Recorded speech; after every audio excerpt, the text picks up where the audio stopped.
بسم اللہ الرحمن الرحیم۔ ناظرین، قبرستان میں اپنے اپنے باپ کی قبر پر موجود ایک امیر اور دوسری غریب لڑکی کے درمیان ہونے والی گفتگو۔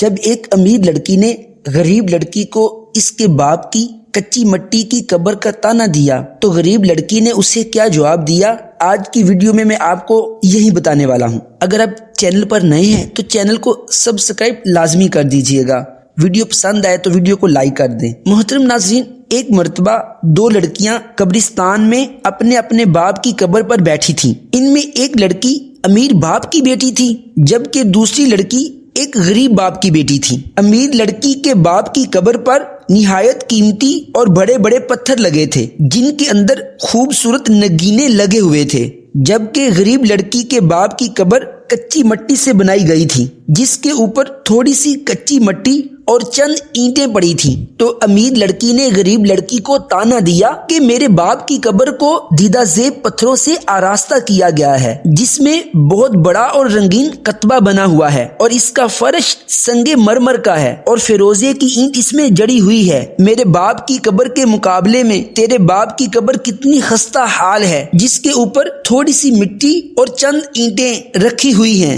امیر زادی کی یہ باتیں سن کر غریب کی بیٹی نے نہایت اطمینان سے اس کو جواب دیا، تمہاری یہ بات بالکل درست ہے کہ تمہارے باپ کی قبر پر بڑے بڑے اور قیمتی پتھر لگے ہیں جو بہت مضبوط ہیں اور میرے باپ کی قبر پر تھوڑی سی کچی مٹی پڑی ہے، لیکن یہ بھی تو سوچو کہ قیامت کے دن جب مردے قبروں سے اٹھائے جائیں گے تمہارا باپ بھاری پتھروں کے نیچے سے نکلنے کی کوشش کر رہا ہوگا اور میرا باپ جنت میں پہنچ چکا ہوگا۔ ناظرین، یہ حکایت ہماری اصلاح کے لیے بیان کی گئی ہے، اس سے ہمیں بہت کچھ سمجھنے کو ملتا ہے۔ اور جہاں تک بات قبر کی زندگی کی ہے تو یاد رکھیے، موت کے بعد سے لے کر قیامت تک کا جو وقت ہوتا ہے اسے عالم برزخ کہتے ہیں۔ چاہے کسی کو قبر نصیب ہو یا نہ ہو، ہر مسلمان کو مرنے کے بعد عموماً قبر میں ہی دفنایا جاتا ہے، تو چاہے کوئی امیر ہو یا غریب، جس کے جیسے اعمال ہوں گے قبر میں اس کے ساتھ ویسا ہی معاملہ ہوگا، جیسے اعمال ویسا ٹھکانہ ہوگا۔ محترم ناظرین، اگر آپ کو یہ ویڈیو اچھی لگی ہے تو ویڈیو کو لائک کریں، چینل پر نئے ہیں تو چینل کو سبسکرائب لازمی کر دیجئے۔ نیکسٹ ویڈیو تک اجازت دیجیے، اللہ حافظ، السلام علیکم ورحمۃ اللہ۔